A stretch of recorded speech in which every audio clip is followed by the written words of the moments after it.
हमें पढ़ना है सूचक या संकेतक के बारे में। सूचक या संकेतक क्या होते हैं?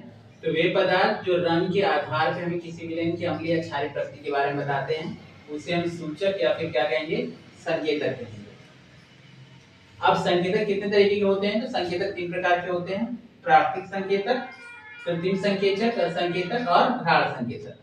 प्राकृतिक संकेतक क्या होते हैं? जो प्रकृति स्रोतों से हमें प्राप्त होते हैं, जो नेचर से मिलते हैं। लिटमस हमें लाइकेन की पौधे से मिलता है, हल्दी, लाल पत्ता गोभी, ये सब कैसे होते हैं? प्राकृतिक संकेतक। जो लिटमस में देखो क्या होगा, अगर लिटमस की हम बात करते हैं, लिटमस का कलर कौन सा होता है? तो नीला होता है। तो अगर हम अम्ल की बात करें तो जो नीला वाला लिटमस पेपर है वो बदल जाएगा लाल में, और अगर क्षार में हम लाल लिटमस पेपर डालते हैं तो बदल जाएगा नीले में। अगर हमारे पास लिटमस पेपर है तो प्रैक्टिकल हम हल्दी से भी कर सकते हैं, और हल्दी के ऊपर हम हल्दी किसी पेपर में हम हल्दी लगा लेते हैं, उसके ऊपर अम्ल नींबू का रस डालते हैं तो कोई परिवर्तन नहीं होगा। लेकिन इस पे अगर खाने वाला सोडा हम डालते हैं तो जो हमारा पीला रंग है किसमें कन्वर्ट हो जाएगा?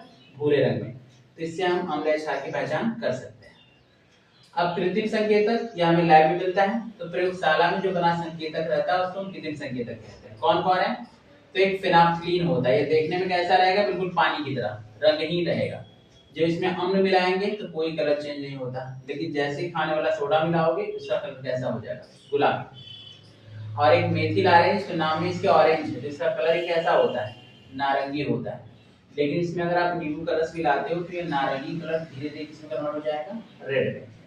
और खाने वाला सोडा मिलाते हो तो किसमें कन्वर्ट हो जाएगा? या पीले रंग में। तो हम पहचान लेंगे कि हमें जो विलयन दिया गया है एसिड है या फिर बेस।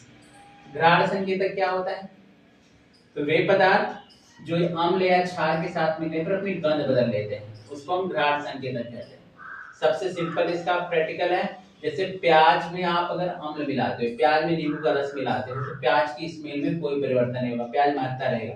लेकिन कटे हुए प्याज के साथ में क्षार मिला दो, खाने वाला सोडा मिला दो, कुछ देर के बाद आप देखो उसमें कोई स्मेल नहीं होगा, मतलब इसकी गंध खत्म हो जाएगी। इससे खाने